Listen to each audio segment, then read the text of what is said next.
Hello नमस्कार साथियों, स्वागत है आप सभी का अपने यूट्यूब चैनल पर फिर से एक बार।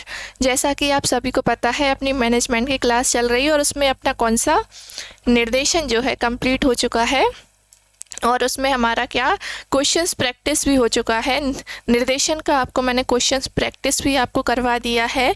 और आज प्रबंध का सबसे आखिरी कार्य कौन सा? नियंत्रण। फिर प्रबंध के सारे कार्य आपके हो जाएंगे। सबसे आखिरी जो कार्य होता है वो क्या होता है? नियंत्रण, कंट्रोलिंग। तो आज हम इसे बहुत अच्छे से समझेंगे, तो बने रहिए आप हमारे साथ। यह है अपना चैनल इंटेलिजेंट ट्रेनिंग एकेडमी। अगर सब्सक्राइब नहीं किया हो अभी तक तो सब्सक्राइब कर लीजिए। इसी तरीके की और भी क्लास आपको यहाँ पर दी जाती हैं।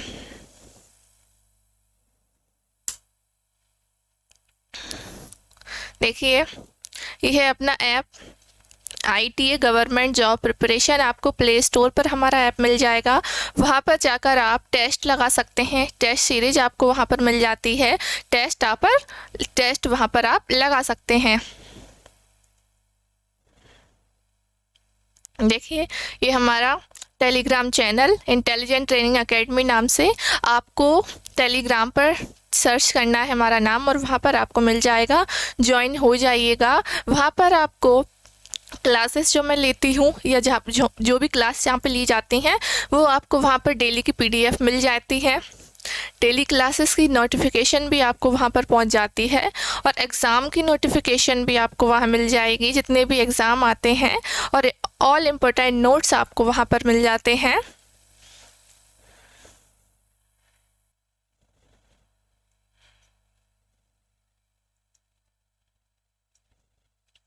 देखें, सबसे पहले आज हम बात करने वाले हैं कि नियंत्रण क्या होता है। नियंत्रण क्या होता है? कोई भी काम आप जब करते हो, कोई काम जब आप करोगे तो ऐसे किसी को काम दे दिया, आप उसकी देख रेख नहीं करोगे, उस पर कंट्रोल नहीं करोगे। अगर कंट्रोल नहीं करोगे ना तो वो कोई काम कैसा भी कर देगा। कंट्रोल से क्या हो जाता है कि आप वो जो काम कर रहा है ना वो अच्छे से काम करेगा। और नियंत्रण में क्या होता है कि जो काम किया है आपने, जो सोचा था वैसा ही काम हुआ है या फिर नहीं हुआ, उसकी देखरेख कौन करता है? ये नियंत्रण। कंट्रोलिंग जो है आपका नियंत्रण कंट्रोल करता है किसी चीज़ को। कोई काम आपकी इच्छा के अनुसार, योजना के अनुसार हुआ है या फिर नहीं हुआ। अगर नहीं हुआ, कोई गलती है तो उसमें फिर सुधार किया जाता है। देखें, नियंत्रण से आशय क्या है? नियंत्रण से आशय इस बात का पता लगाना है कि समस्त कार्य का निष्पादन, जैसे हम परफॉर्मेंस कहते हैं, निष्पादन परफॉर्मेंस, पूर्व निर्धारित योजनाओं एवं लक्ष्यों के अनुरूप हुआ है अथवा नहीं। जो हमने पहले से ही योजनाओं का निर्धारण कर लिया है, पहले से ही योजनाएं बना ली हैं और जो कार्य हमने किया है उसका मिलान करना कि वो कार्य उसी के अनुसार हुआ है या फिर नहीं। इसका उद्देश्य क्या है? कार्य की त्रुटि एवं विचलनों को जानकर उनके कारणों एवं उत्तरदायी व्यक्तियों का पता लगाना। जो भी गलती हुई है वो किसके द्वारा हुई है और कैसे हुई है। जब योजना के अनुसार आपका कार्य नहीं होगा तो कुछ ना कुछ तो गलती रही होगी, तो वही बताना है। नियंत्रण में वही बताया गया है कि जो भी गलतियाँ हुई हैं उनका पता लगाना और किसने ये गलती की है और फिर उसका क्या करना? सुधार करना, उन गलतियों का सुधार करना, जिससे कि क्या होगा, भविष्य में वो गलती दोहराई नहीं होगी। क्या पुनरावृत्ति उस गलत कार्य की रोकी जा सकती है। तो नियंत्रण का ये अर्थ हो गया, आपको समझ में आ गया होगा कि नियंत्रण किसे कहते हैं।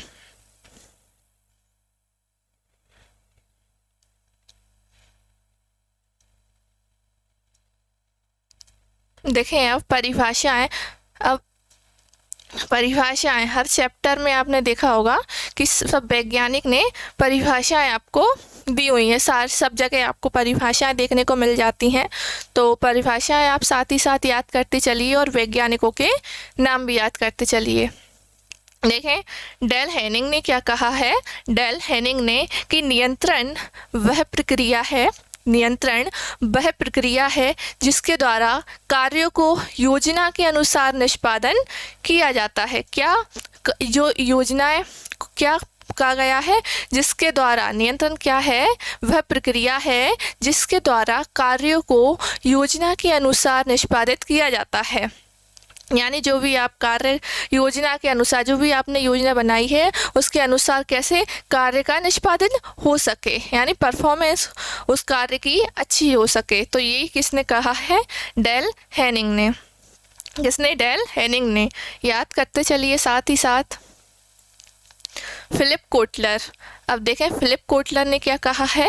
फिलिप कोटलर ने कहा है नियंत्रण के बारे में कि नियंत्रण वास्तविक परिणाम तथा इच्छित परिणाम दोनों को क्या निकट लाने के लिए कदम उठाए जाने की प्रक्रिया है। वास्तविक परिणाम कैसे? जो प्राप्त हुए हैं, और इच्छित परिणाम कैसे? जो आपने मन में इच्छा बनाई या जो योजना बनाई या फिर आपने लक्ष्य बनाया कि ये काम मुझे करना है ना, तो उसे क्या हो गया, वो जो सोच रखा है और जो हुआ है उन दोनों को क्या करना, निकट लाने के लिए कदम उठाए जाने वाली प्रक्रिया है क्या? नियंत्रण। तो ये किसने कहा है? ये कहा है फिलिप कोटलर ने।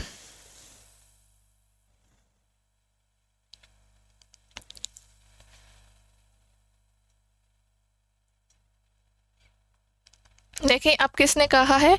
बी ई गोज इन्होंने कहा है नियंत्रण के बारे में कि प्रबंधकीय नियंत्रण का अर्थ घटनाओं को योजना अनुसार बनाए रखना है। जो भी घटनाएं हो रही हैं और जो योजनाएं बनाई हैं उनके अनुसार बनाए रखना। तो ये किसने कहा है? बी ई गोज ने। प्रबंधकीय नियंत्रण का अर्थ घटनाओं को योजना अनुसार बनाए रखना है।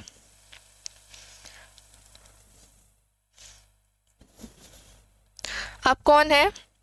Henry Fayol. बार बार आपको नाम सुनने को मिल रहा होगा ये कि हेनरी फ्योल, हर चैप्टर में इन्होंने अपनी परिभाषा दी है ना। हेनरी फ्योल सब जगह आपको मिल रहा होगा। देखें, नियंत्रण का आशय यह जांच करने से है कि संस्था के कार्य अपनाई गई योजनाओं और दिए गए निर्देशों एवं निर्धारित नियमों के अनुसार हो रहे हैं या फिर नहीं।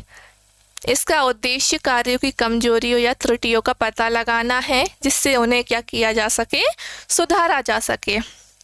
क्या बताया है इन्होंने नियंत्रण का अर्थ? कि जो भी कार्य हो रहा है उसे क्या करना, जांच करने से। जो अपन ने योजना बनाई है, जो लक्ष्य आपने बनाए हैं उन्हीं के अनुसार काम चल रहा है या फिर नहीं। अगर कोई त्रुटि आ रही है तो वो त्रुटियों का पता लगाना और फिर उन्हें सुधार करना। यही किसने कहा है? हेनरी फ्योल ने। आप इनकी परिभाषा तो जरूर से याद रखिए। अगले हैं जॉर्ज आर टेरी। कौन? George R Terry. इनका भी नाम आपको बार बार किसी न किसी हर चैप्टर में ही ज़्यादातर तो मिल ही रहा होगा इनका नाम आपको। तो इन्होंने क्या कहा है नियंत्रण के बारे में? देखें कि नियंत्रण का अर्थ यह निर्धारित करना है कि क्या किया जा रहा है, अर्थात निष्पादन का मूल्यांकन करना। क्या कहा इन्होंने? नियंत्रण करते ये निर्धारित करना है कि क्या किया जा रहा है और निष्पादन का फिर क्या करना, मूल्यांकन करना। कि वो जो कार्य आपने किया है उसे चेक करना, उसका क्या करना, मूल्यांकन करना कि वो काम अच्छे से हुआ है या फिर नहीं हुआ है ना। क्या किया जा रहा है ये देखना और मूल्यांकन करना, और यदि आवश्यक हो तो सुधारात्मक कदम उठाना जिससे निष्पादन योजना के अनुसार हो सके। क्या मतलब? कि जो गलतियां हुई हैं उन्हें क्या किया जा सके, सुधार के कदम उठाए जा सकें। जो गलतियां त्रुटियां हुई हैं उनके लिए कैसे सुधारात्मक कदम उठाए जा सकें, जिससे कि क्या होगा, जो परफॉर्मेंस होगी आपकी, वो आपके गोल के हिसाब से होगी। फिर आपका गोल पूरा हो जाएगा। जो योजनाएं बनी है उनके अनुसार वो कार्य हो जाएगा।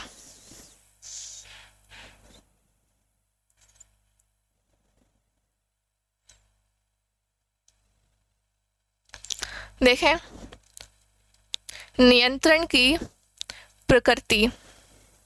कि नियंत्रण की प्रकृति या फिर विशेषताएं कह लो, आप लक्षण कह लो, कैसे हैं इसकी नियंत्रण की प्रकृति। नियंत्रण कैसी है? नियंत्रण एक उद्देश्यपूर्ण कार्य है। कैसा है नियंत्रण? उद्देश्यपूर्ण कार्य है। नियंत्रण क्या करता है? योजनाओं के अनुसार कार्य को पूरा करने में मदद करता है। तो क्या होगा इससे? उद्देश्य पूरा हो रहा है ना? उद्देश्य पूरा हो रहा है तो नियंत्रण कैसा है? एक उद्देश्यपूर्ण कार्य है।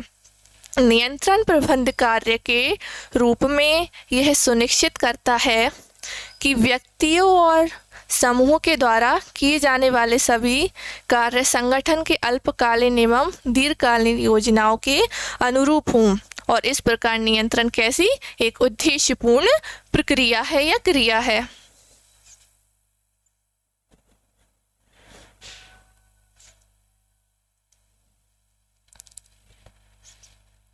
अब सेकंड आपकी क्या है कि नियंत्रण एक सर्वव्यापक क्रिया है। कोई भी काम आप करो, अगर उस पर कंट्रोल ही नहीं होगा, अगर आपका उस पर कंट्रोल नहीं होगा तो वो काम बेकार है। क्यों? कैसा होगा कार्य, कुछ पता है क्या? तो नियंत्रण रखने से क्या होता है, वो कार्य सही से हो जाता है। जो आपने योजनाएं बनाई हैं या नहीं, योजनाएं बनाई हैं उसके अनुसार कार्य हुआ है या नहीं, ये देखना ही क्या होता है? नियंत्रण होता है। अगर आप वो ही नहीं देखोगे तो फिर आपका काम कैसे सही होगा, कैसे आपके लक्ष्य जो है वो प्राप्त होंगे। तो नियंत्रण क्या? सभी जगह फैली हुई है, एक सर्वव्यापक सभी जगह फैली हुई क्रिया है ना? चाहे आपका उच्च स्तर हो, है ना, उच्च स्तर, मध्य स्तर हो, आपका निम्न स्तर हो, ये सभी जगह क्या होता है? ये लागू होती है। नियंत्रण आपको सभी जगह करना पड़ता है। और चाहे व्यवसाय ले लो, अगर व्यवसाय में तो कंट्रोल करना ही पड़ता है, साथ ही साथ व्यवहारिक जीवन में भी कुछ ना कुछ रूप में आपको ये कंट्रोल आपको दिख जाता है कि कंट्रोल कहाँ का यूज़ होता है। आपने सुना ज़रूर होगा। देखिए, संस्था का कोई भी कार्य नियंत्रण की परिधि के बाहर नहीं होता है, इसका क्षेत्र बहुत व्यापक है। कोई भी नियंत्रण की परिधि के बाहर नहीं होता। जो संस्था के जितने भी कार्य हैं वो नियंत्रण की परिधि के बाहर नहीं होते हैं, वो सब कंट्रोल के अंदर ही होते हैं। तो इसलिए क्या है? एक नियंत्रण सर्वव्यापक क्रिया है।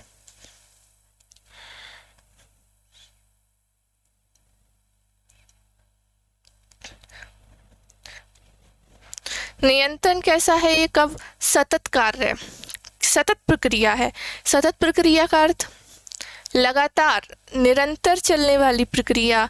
क्या आप एक आपका लक्ष्य पूरा हो गया, आपकी एक योजना बन गई नियंत्रण के द्वारा और आपने उसे देख रेख कर ली, कुछ गलती लिख ली, ठीक कर दी, सुधार कर दिया आपने, तो क्या आप अगली योजना बनाने के लिए आप कंट्रोल उस पर नहीं करोगे, आप चेक नहीं करोगे क्या? तो निरंतर क्या है? नियंत्रण जो है वो लगातार चलने वाली प्रक्रिया है। कैसी प्रक्रिया है? लगातार चलने वाली, ये रुकती नहीं है। नियंत्रण एक सतत प्रक्रिया है, अर्थात इसकी आवश्यकता कभी भी समाप्त नहीं होती है। तो नियंत्रण की आवश्यकता कभी भी समाप्त वो नहीं होती है।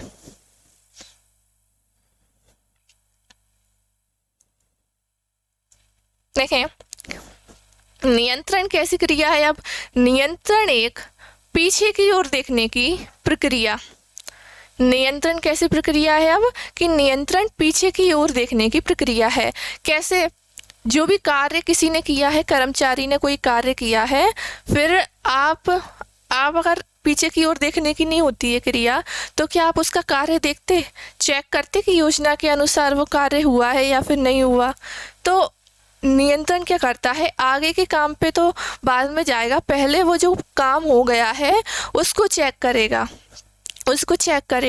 है ना, काम सही योजना के अनुसार हुआ है या फिर नहीं हुआ। देखें, भूतकाल में की गई त्रुटियों का विश्लेषण किए बिना दर्मन में प्रभावी नियंत्रण संभव नहीं हो सकता, है ना। आप जो काम कर रहे हो, जो भूतकाल में आपने जो गलतियां की हैं उनका क्या करना? विश्लेषण करना, यानी उनका पता लगाना। अगर आप पता नहीं लगाओगे तो फिर प्रभावी नियंत्रण, जो इफेक्टिव कंट्रोलिंग होगी आपकी, वो कैसी होगी? संभव नहीं हो सकती। अतः इस प्रकार नियंत्रण एक पीछे की ओर देखने की प्रक्रिया है। तो नियंत्रण एक पीछे की ओर देखने की प्रक्रिया है।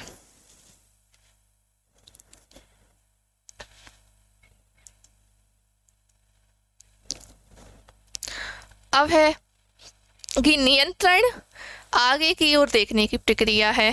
अब क्या बता रहा है कि नियंत्रण आगे की ओर देखने की, अभी बताया था कि पीछे की ओर देखने की प्रक्रिया है कि काम कैसा हुआ है।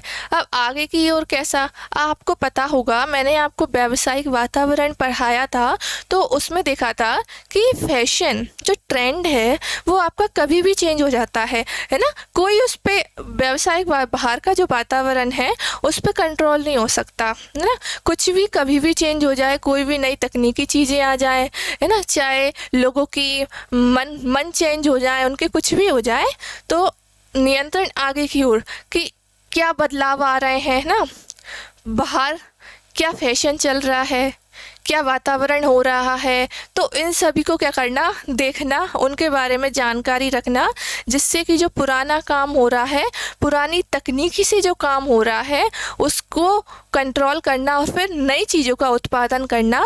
जैसे जैसे वातावरण चेंज हो रहा है उसी के अनुसार संगठन को ढालने में मदद करना। तो यही क्या हो गया है, नियंत्रण आगे की ओर देखने की प्रक्रिया है।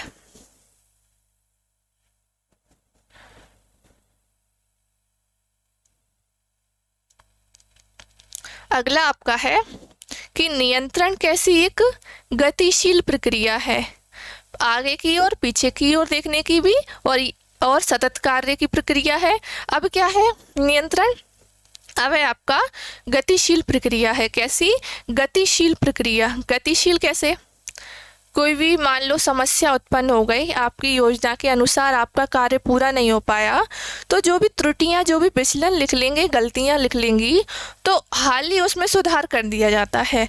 तो हाल ही उसमें जब सुधार कर दिया जाएगा तो क्या होगा, वो गतिशीलता से वहाँ काम हो रहा है। तो गतिशीलता से वहाँ काम हो रहा है, तो नियंत्रण कैसी प्रक्रिया है, नियंत्रण आपकी एक गतिशील प्रक्रिया है। देखें, नियंत्रण प्रक्रिया द्वारा बदलते व्यावसायिक वातावरण एवं नियोजित एवं वास्तविक परिणामों में विचलनों के अनुसार निरंतर सुधारात्मक कदम उठाए जाते हैं। इसलिए ये क्या है, एक गतिशील प्रक्रिया है ना। बहुत जल्दी इसमें सुधार कदम इसमें उठाए जाते हैं विचलनों का पता लगा के। तो ये कैसी गतिशील है।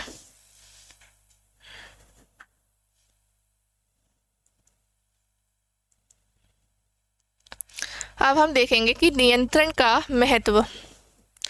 नियंत्रण का महत्व हम देखेंगे। महत्व को आप लाभ कह लो, गुण कह लो, कुछ भी कह लो।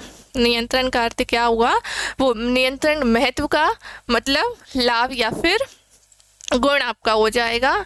तो नियंत्रण क्या करता है, देखें सबसे पहला आपका महत्व क्या है कि नियंत्रण लक्ष्यों को प्राप्त करने में सहायता करता है। अब किसी पर कंट्रोल क्यों रखा जा रहा है, कि जिससे वो लक्ष्य पूरा करे, है ना, योजना के अनुसार वो कार्य करे। तो नियंत्रण क्या करता है कि योजनाओं के अनुसार वो कार्य को संपन्न होने देता है ना, लक्ष्य को प्राप्त करने में मदद करता है। क्या करता है नियंत्रण, कि जैसे कार्य योजना के अनुसार हुआ है या फिर नहीं हुआ, अगर योजना के अनुसार नहीं हुआ तो जो गलतियां हुई हैं उनका फिर पता लगाते हैं और फिर सुधारात्मक कदम उठाए जाते हैं। क्यों उठा रहे हैं, ये सब क्यों कर रहे हैं, लक्ष्य को प्राप्त करने के लिए, चाहे व्यक्तिगत लक्ष्य हो या फिर संस्था के लक्ष्य हो या कोई भी लक्ष्य हो, उसको प्राप्त करने के लिए कंट्रोल किया जाता है। तो पहला आपका ये हो गया।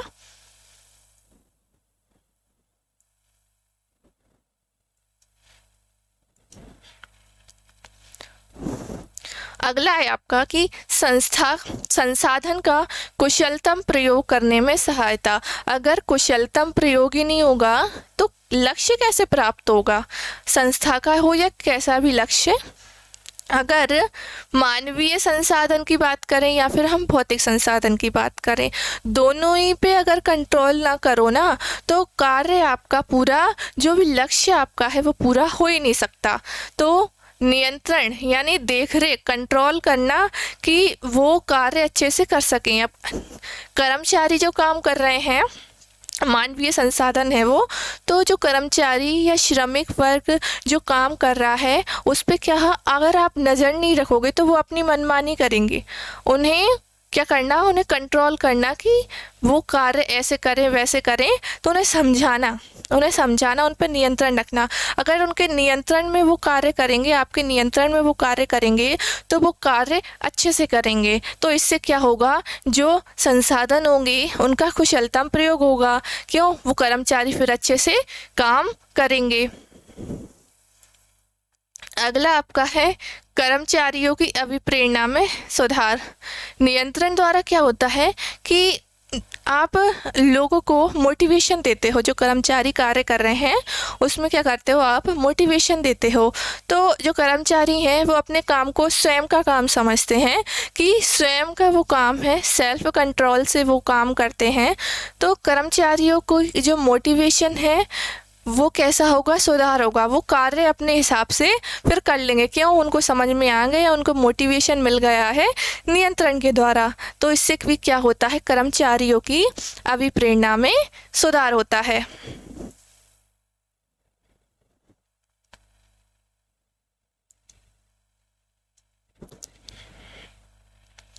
अगला क्या है, आदेश एवं अनुशासन की सुनिश्चितता।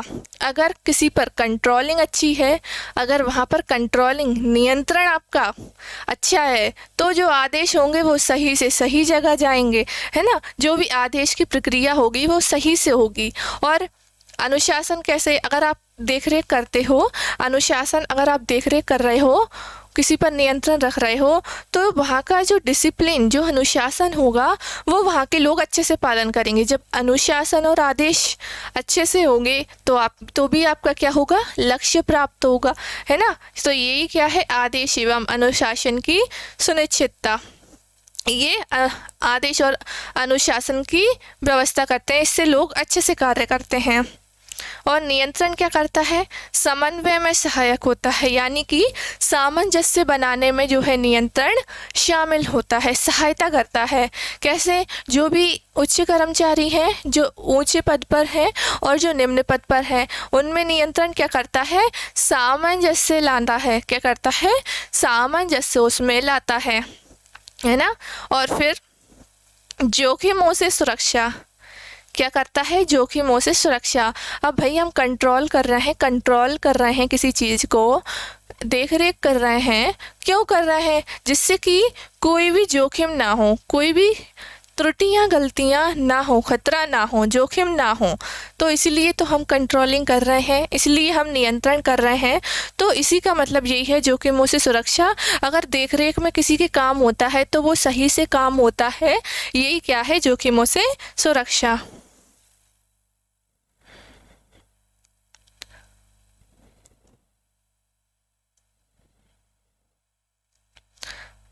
अब हम देखेंगे नियंत्रण की प्रक्रिया या फिर चरण कह लो आप, या तत्व कह लो, कि नियंत्रण में सबसे पहले क्या किया जाता है और सबसे आखिरी इसमें क्या काम होता है। यानी कोई भी ये काम कैसे होता है, वो काम इसमें क्या क्या किया जाता है, वो होती है प्रक्रिया। तो नियंत्रण की प्रक्रिया कैसी है, सबसे पहले इसमें क्या किया जाता है वो हम देखते हैं। सबसे पहले इसमें क्या किया जाएगा कि लक्ष्यों और प्रमापों या मानकों का निर्धारण किया जाएगा। कि मान लो आज हमें 500 पेनें बनानी है, 500 पेनों का उत्पादन करना है आज हमें, या फिर इस पेन की प्राइस आपको 20 रुपये रखनी है। ये क्या योजना बनाना, जो मानक है, मानक आपके 2 प्रकार के होंगे, उनका निर्धारण करना। मानक आपके 2 प्रकार के होंगे, एक आपका होगा संख्यात्मक मानक, दूसरा आपका होगा गुणात्मक मानक। तो संख्यात्मक मानक में क्या देखेंगे हम, संख्यात्मक मानक में हम देखेंगे कि कोई भी चीज़ है, पेन है, इसका उत्पादन आपको इतना करना है, और अगर नहीं हुआ, क्यों नहीं हुआ, इसकी फिर गलतियां देखना। तो मानकों का सबसे पहले निर्धारण करना कि आज हमें 500 पेनें बनानी है, इनका उत्पादन करना है। और गुणात्मक मानक में आपका क्या हो जाता है, गुणात्मक मानक में होता है कर्मचारियों का मनोबल को बढ़ाना। क्या, कर्मचारियों के मनोबल को बढ़ाना। तो यही क्या हो गया, सबसे पहले लक्ष्यों का निर्धारण या फिर प्रमापों का निर्धारण। प्रभावशाली नियंत्रण की स्थापना के लिए इसका अधिक महत्व होता है। क्या, प्रभावशाली नियंत्रण की एक इफेक्टिव जो कंट्रोलिंग होगी ना, उसके लिए क्या इसका बहुत अधिक महत्व होता है कि जब योजना ही नहीं होगी, जब आपने कोई मानक या प्रमाप निर्धारित नहीं किया होगा, तो फिर कंट्रोलिंग काय पे करोगे, है ना। तो आप नियंत्रण किस पे करोगे? नियंत्रण तो उस पे करें जब ये आपकी योजनाएं बनेंगी, है ना। तो सर्वप्रथम प्रमापों तथा लक्ष्यों का निर्धारण कर लिया जाए, क्योंकि इसके बिना यह पता नहीं लगाया जा सकेगा कि कर्मचारियों द्वारा किया गया कार्य संतोषजनक है या फिर वो नहीं है। कर्मचारियों ने अगर योजनाएं आपकी सही बन जाती हैं, योजनाएं सही बन जाती हैं और वो कर्मचारी आपका सही से काम करेगा, तो वो आपका मानक जो योजना है वो प्राप्त हो जाएगी या फिर नहीं होगी। जब लक्ष्य नहीं होगा तो कर्मचारी ने कितना काम किया आपको पता नहीं पड़ेगा। तो सबसे पहले लक्ष्यों का निर्धारण करना पड़ता है।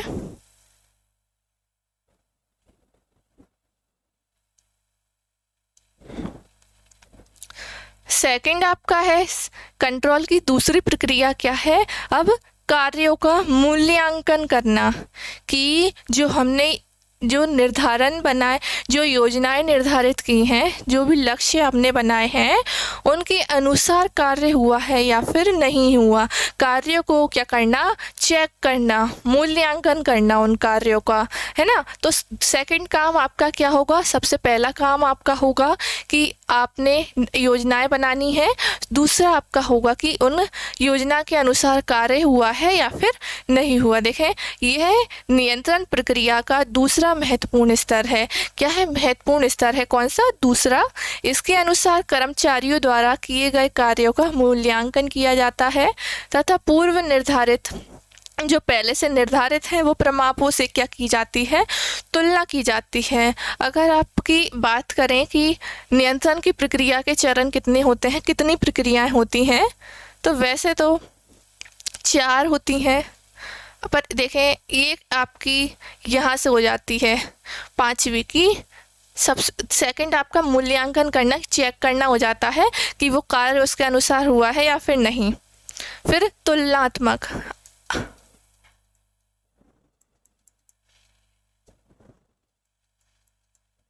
तुलनात्मक प्रक्रिया, ये आपका थर्ड काम हो जाता है। वैसे तो तुलनात्मक प्रक्रिया में क्या किया जाता है कि तुलनात्मक प्रक्रिया में जो अपन ने पूर्व में निर्धारित लक्ष्य किए हैं, जो हमने प्रमाप निर्धारित किए हैं या जो मानक निर्धारित किए हैं, और जो वास्तविक परिणाम मिला है, वो उनमें तुलना करना कि वो कितना डिफरेंस है उनमें, है ना। तो वो देखना ही क्या हो गया? तुलनात्मक प्रक्रिया या कार्यों का मूल्यांकन करना।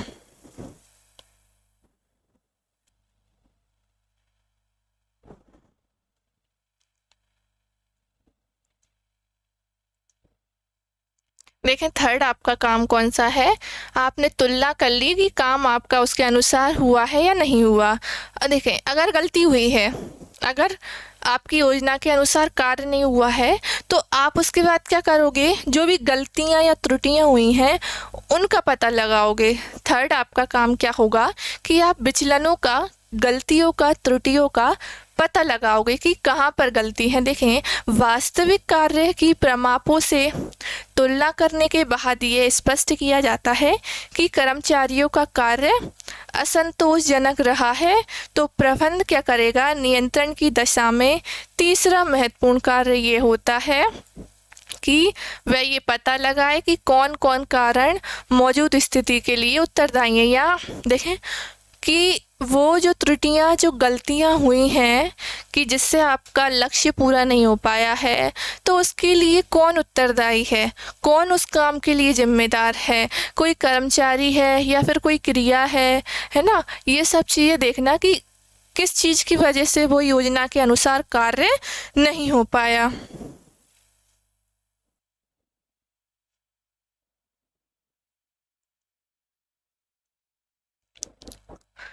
अगला आपका कार्य गलतियों को देखने के बाद पता चल गया कि हमारे यहाँ पर गलती थी, ये गलती थी, तो आप क्या करोगे अब नियंत्रण में कि आप सुधार करोगे, सुधारात्मक कार्य करना कि कहाँ पर गलती लिख ली और फिर उनका क्या करना? सुधार करना, जिससे कि क्या वो भविष्य में वो गलती दोहराई ना जा पाए। नियंत्रण प्रवृत्ति का क्या होता है?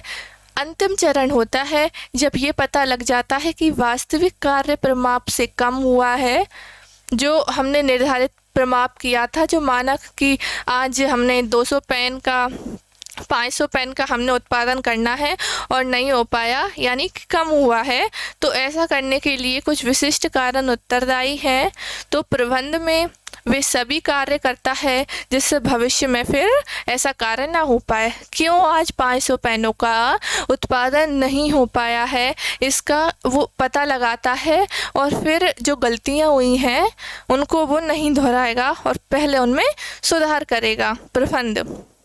तो आपका अंतिम कार्य हो गया, फोर्थ कार्य आपका सुधारात्मक कार्य करना, ये आपके कंप्लीट हो गया, प्रक्रिया आपकी समाप्त होती है यहाँ। अब हम देखेंगे कि नियंत्रण की तकनीक प्रवृत्ति या फिर विधियाँ, नियंत्रण किस किस प्रकार से अपनाया जाता है। तो देखें, नियंत्रण की कैसी एक सामान्य प्रणाली या फिर आप कह लो परंपरागत जो अपनाई जाती है, परंपरागत या सामान्य प्रणाली जो विशेष रूप से अपनाई जाती है ना। और सेकंड आपका होता है कुछ निर्देश, नियंत्रण की विशिष्ट प्रणाली अपनाई जाती हैं। कैसी? नियंत्रण की विशिष्ट प्रणाली जो है अपनाई जाती हैं। थर्ड आपका आ जाता है कि नियंत्रण की आधुनिक प्रक्रिया, आधुनिक प्रणाली कि आजकल कैसे नियंत्रण किया जा रहा है।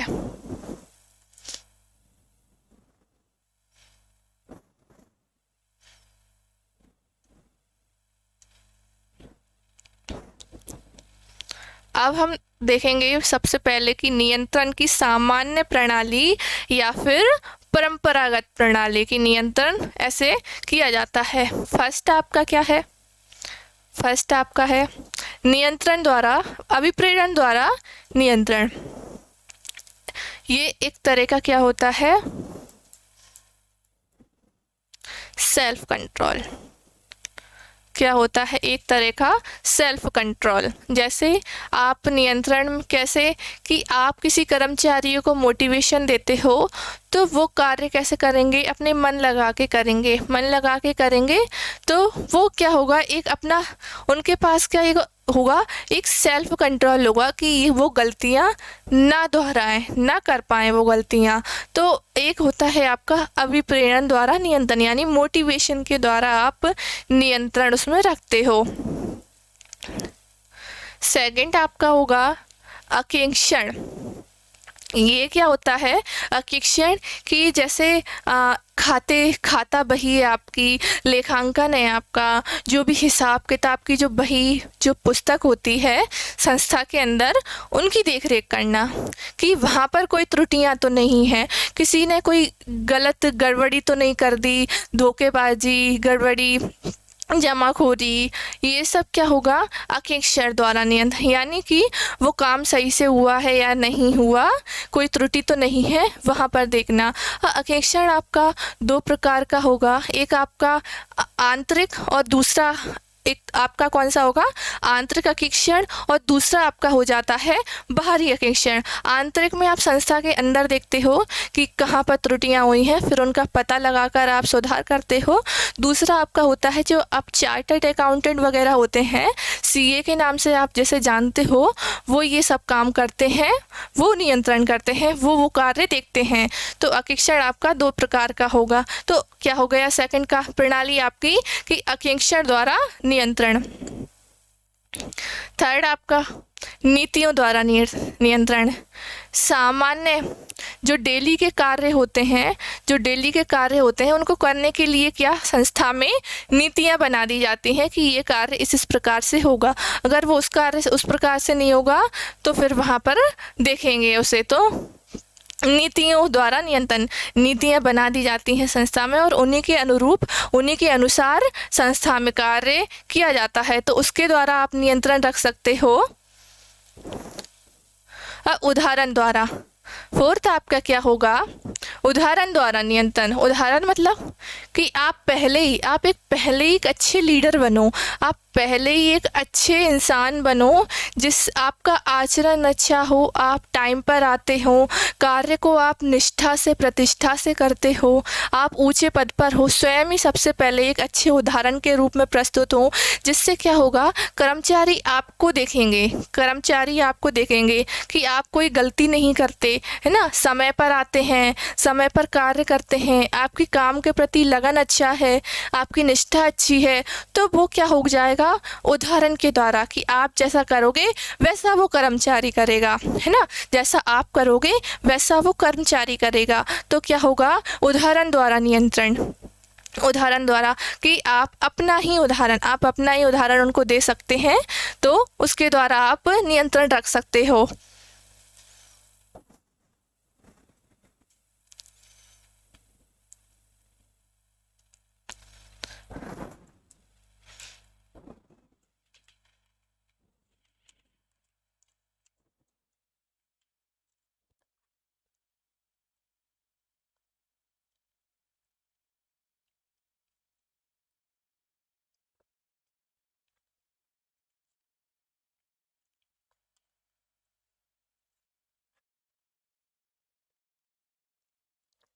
अगला क्या होगा आपका, अपवाद द्वारा नियंत्रण। अपवाद द्वारा नियंत्रण कैसा होगा, जब आपने योजना के, अपवाद क्या होता है ये देखें पहले, कि जब कोई कार्य आपकी योजना के अनुसार ना हुआ हो, क्या, जब कोई कार्य आपकी योजना के अनुसार नहीं हुआ होगा तो वो अपवाद है। ऐसे में फिर उस पर नियंत्रण करना पड़ता है कि वो कार्य क्यों नहीं हुआ, फिर उस पर कंट्रोलिंग इसके द्वारा की जाती है। तो फिफ्थ आपका काम हो गया अपवाद द्वारा। अब अगला क्या है कि तदर्थ निर्णय द्वारा नियंत्रण। तदर्थ निर्णयों का मतलब समझते हो, तदर्थ निर्णय का मतलब कि तत्कालीन निर्णय। कैसे निर्णय, तत्कालीन निर्णय। तत्कालीन निर्णय जैसे कोई समस्या उत्पन्न हो गई, कोई समस्या उत्पन्न हो गई और उसका तत्कालीन ही निर्णय कर लिया जाता है। तो इससे क्या होगा कि तत्कालीन निर्णयों द्वारा नियंत्रण, ये तभी यूज़ होता है जब कोई समस्या उत्पन्न होती है। ये नियंत्रण कब यूज़ होगा, जब संस्था में कोई समस्या उत्पन्न होगी, तभी क्या किए जाते हैं, तत्कालीन निर्णय लिए जाते हैं। तो ये आपका क्या हो गया, ये तदर्थ निर्णय द्वारा नियंत्रण। अब अभिलेखों द्वारा नियंत्रण, जो भी कर्मचारी के जो अभिलेख हैं उनकी देखरेख करना कि उसने वो कार्य सही से किया है या फिर नहीं किया, है ना, उसने कोई गलती तो नहीं कर दी, कोई त्रुटियां तो नहीं कर दी, इसकी देखरेख करना। तो क्या हो जाएगा, वो अभिलेखों का नियंत्रण। लास्ट आपका है आठवां काम आपका कि स्थायी सीमा के निर्धारण द्वारा नियंत्रण। स्थायी सीमा मतलब कि कर्मचारियों की कुछ सीमाएं निर्धारित कर दी जाती हैं। क्या कर दी जाती हैं, सीमाएं जो है निर्धारित कर दी जाती हैं, तो वो उसी के अंदर रह के काम करता है, उस स्थायी सीमा के अंतर्गत रहकर वो कार्य करेगा। तो क्या हो जाएगा, स्थायी सीमा के निर्धारण द्वारा नियंत्रण।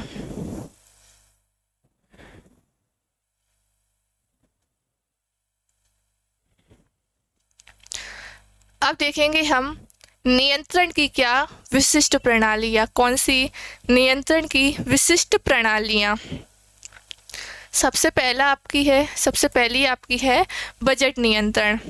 बजट पर नियंत्रण करना। बजट क्या होता है, जब आप कोई आप बाज़ार में जाते हो सामान वगैरह लेने, तो वो आपसे कुछ पूछता है कि आप कैसे कपड़े वगैरह ले रहे हो, तो आपका बजट कितना है, आप अपने बजट के हिसाब से ही आप काम करते हो।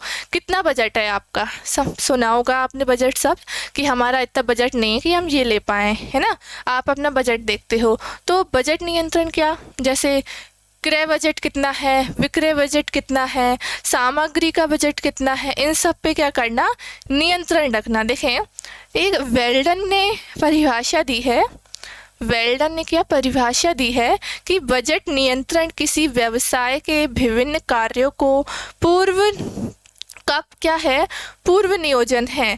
बजट क्या होता है, पहले से प्लानिंग होती है।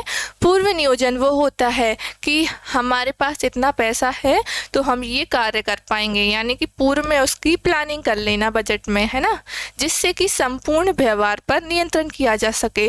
अगर आपका जितना बजट होगा उसी के हिसाब से आप फिर काम करोगे और फिर उस पर नियंत्रण करोगे, है ना। तो यही किसी ने कहा है, ये कहा है वेल्डन ने। परिभाषा याद करिए आप। अगला है आपका, सेकंड है आपका लागत नियंत्रण। कौन सी? लागत नियंत्रण। आपकी लागत कितनी आ रही है, आपको लागत कैसी करनी है, कम करनी है, कम लागत, है ना। न्यूनतम लागत और अधिकतम उत्पादन, क्या करना, न्यूनतम लागत और अधिकतम उत्पादन करना। लागत आपकी कहाँ कहाँ लग रही है, कोई फालतू खर्चे तो नहीं हो रहे हैं, इन सब की देखरेख करना क्या हो जाएगा आपका लागत नियंत्रण। थर्ड आपका है सामग्री नियंत्रण। जो भी सामग्री वो यूज़ कर रहे हैं उत्पादन करने के लिए, वो किस प्रकार की है, वो सही क्वालिटी की चीज़ें यूज़ कर रहे हैं, वो कोई ज़्यादा चीज़ें तो यूज़ नहीं कर रहे। उन सब पे क्या करना, कंट्रोल करना, उन सब पे क्या करना, नियंत्रण करना कि वो सही सामग्री यूज़ कर रहे हैं या फिर नहीं कर रहे। ये आपका थर्ड ये हो जाएगा।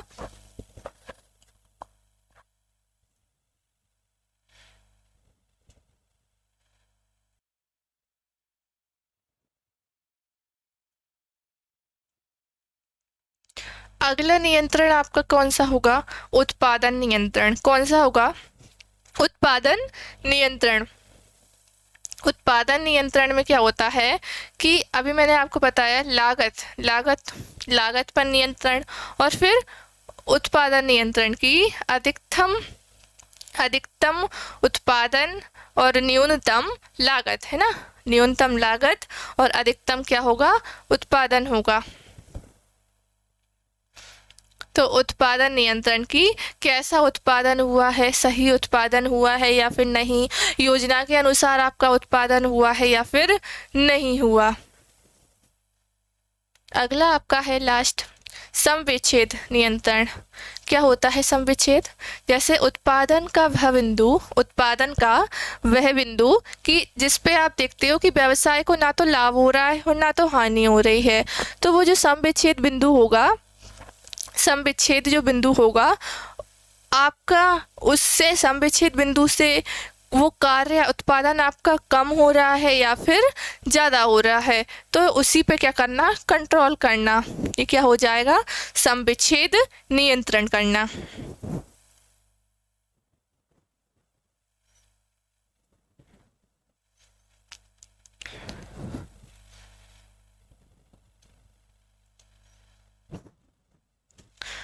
अब हम देखेंगे कि नियोजन और नियंत्रण एक दूसरे से कैसे निर्भर हैं, एक दूसरे पर ये दोनों कैसे एक दूसरे पर डिपेंड हैं।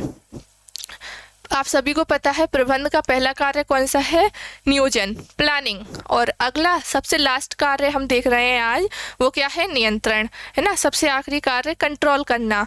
तो ये दोनों एक दूसरे पर कैसे निर्भर है वो हम देखते हैं। एक दूसरे के सहायक और एक दूसरे के पूरक हैं। कैसे, क्या आप बिना प्लानिंग के नियंत्रण कर लोगे, अगर प्लानिंग ही नहीं होगी तो क्या नियंत्रण होगा। अगर आपने नियंत्रण करना है तो प्लानिंग करनी पड़ेगी, है ना। ये दोनों ही एक दूसरे पर निर्भर हैं। नियंत्रण किस पर करोगे, जब प्लानिंग नहीं होगी, और जब प्लानिंग करोगे तो नियंत्रण रखना ज़रूरी है। अगर आप प्लानिंग कर ली और आप उस पर नियंत्रण कंट्रोल नहीं कर रहे हो तो वो प्लानिंग फेल है। क्यों, कार्य कैसे भी होगा, क्यों, आपका तो कंट्रोल ही नहीं है ना। तो एक दूसरे के सहायक भी हैं और ये पूरक भी हैं। भावी योजनाओं पर आधारित, भविष्य की योजनाओं के आधारित आप कोई प्लानिंग करते हो तो आप क्या भूतकाल के लिए करते हो, है ना, पास्ट के लिए करते हो क्या, पास्ट के लिए नहीं, आप तो फ्यूचर के लिए करते हो कोई भी प्लानिंग। और कंट्रोल क्यों किया जाता है, कोई व्यवसाय में, संस्था में कंट्रोल क्यों किया जाता है, जिससे बाहर व्यावसायिक वातावरण में चेंजेस होते रहते हैं, तो उन्हें देखते हुए कि वो चेंजेस कैसे हुए हैं फैशन है, ट्रेंड आपका, ग्राहकों की पसंद, रुचियाँ बदल रही हैं, तो ये क्या करता है, उनकी जो चेंज हो रही है पसंद, और जो संस्था में काम हो रहा है उस पर देखरेख करना, उनको कंट्रोल करना कि वो कार्य जो नई नई चीज़ें आ रही फैशन के हिसाब से करें। तो दोनों ही क्या, कंट्रोल और प्लानिंग, कंट्रोलिंग और प्लानिंग क्या करता है, फ्यूचर के लिए योजनाएं बनाता है ना, फ्यूचर के लिए सोचते हैं ये दोनों ही। तो कैसी भावी योजनाओं पर इसका आधारित है।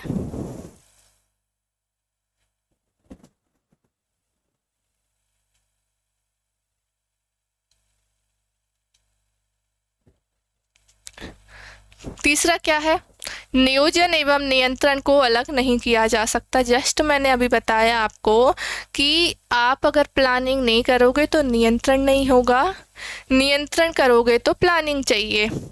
दोनों ही को क्या अलग नहीं किया जा सकता। आप कोई भी आप प्लानिंग करते हो तो कंट्रोल उस पर करना पड़ता है, और कंट्रोल करने के लिए प्लानिंग करनी पड़ती है। तो दोनों को क्या आप अलग कर सकते हो, नहीं कर सकते। तो ये दोनों को अलग नहीं किया जा सकता।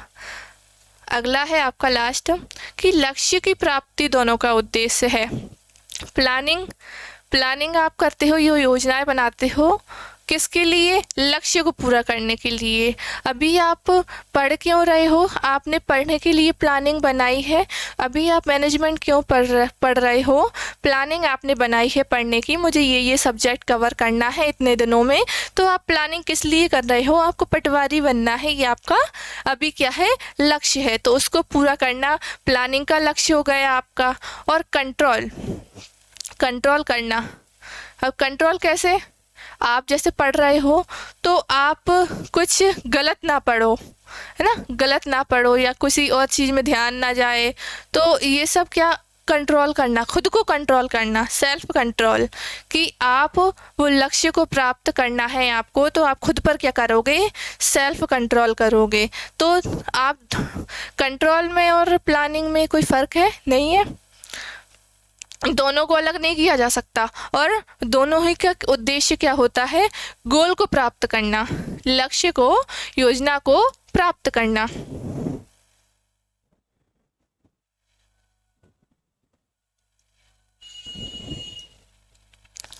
अब हम देखेंगे नियंत्रण की सीमाएं, या फिर कह लो आप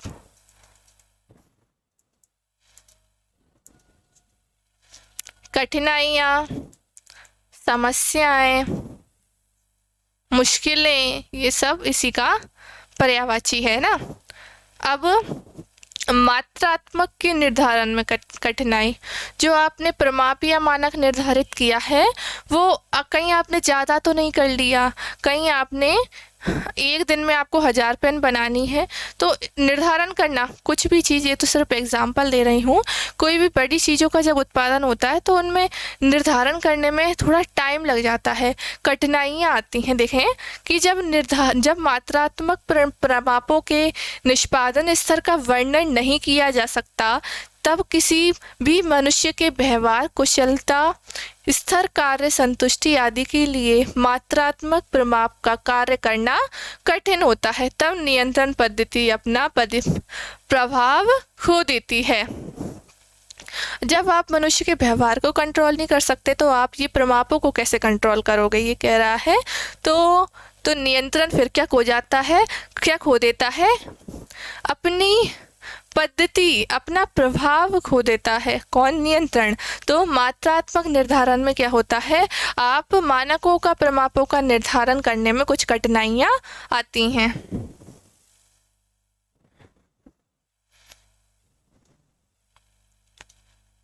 देखें अगला क्या है आपका सेकंड, ग्राहक कारकों पर नियंत्रण नहीं। आप संस्था के अंदर तो कर्मचारियों पर नियंत्रण कर सकते हो कि वो कार्य अच्छे से कर लें, पर क्या आप बाहर के वातावरण पर, बाहर के लोगों पर आप कंट्रोल रख सकते हो। लोगों की रुचि चेंज हो जाती है, फैशन चेंज हो जाता है, क्या वो आपके हाथ में है? क्या आप उस पर कंट्रोल कर सकते हो? आप उस पर कंट्रोल नहीं कर सकते ना। व्यावसायिक वातावरण कंट्रोल नहीं होता। देखें किसी उपक्रम के ग्राहक को, जैसे सरकारी नीति कभी भी बदल जाती है। कोई नीति आ गई, उससे आपके व्यवसाय को प्रभाव पड़ेगा। फैशन में परिवर्तन, ना, ट्रेंड हर रोज़ चेंज हो रहे हैं ट्रेंड, तो वो फैशन में परिवर्तन, बाजार की दशाएं और तकनीकी परिवर्तन, टेक्निकल आजकल नई नई चीज़ें आ रही हैं, न्यू बाइक, नई नई कारें, है ना, कार वगैरह, कंप्यूटर्स, आईफोन, फ़ोन, है ना, टेक्निकल चीज़ें बहुत सारी अब आ चुकी हैं, तो उनमें क्या होता है, परिवर्तन होगा, उन पर आप नियंत्रण नहीं कर सकते, है ना। ग्राहकों की रुचि पर, फैशन पर आप उन पर कैसे कंट्रोल करोगे, वो आपके हाथ में नहीं है। तो फिर क्या हो जाता है, आपने कोई पुराना उत्पादन कर लिया, वो तो बेच के, वो तो उसकी बिक्री नहीं होगी, तो क्या फ़ायदा, वो कंट्रोल तब आपका वहाँ पर फेल हो जाता है। तो जो बाहर के कारक होते हैं उन पर आपका नियंत्रण नहीं होता है।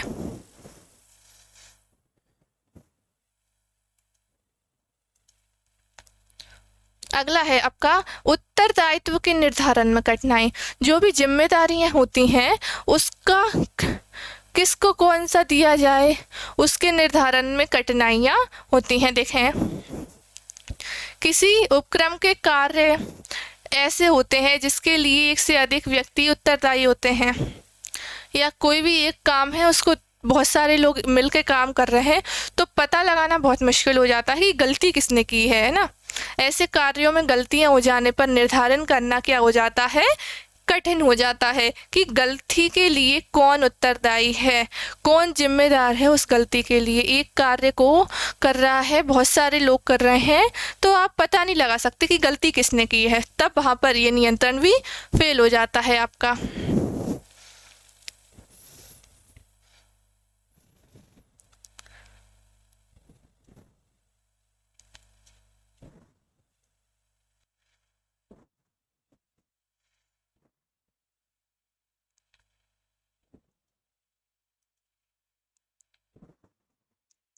अगला है आपका कि कर्मचारियों द्वारा विरोध।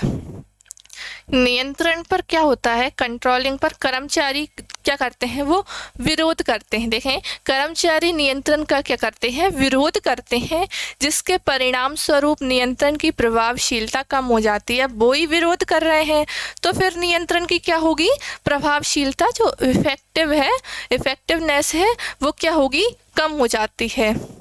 तो यहाँ पर आपका नियंत्रण फेल हो सकता है कर्मचारियों के विरोध द्वारा। आखिरी आज का आपका टॉपिक,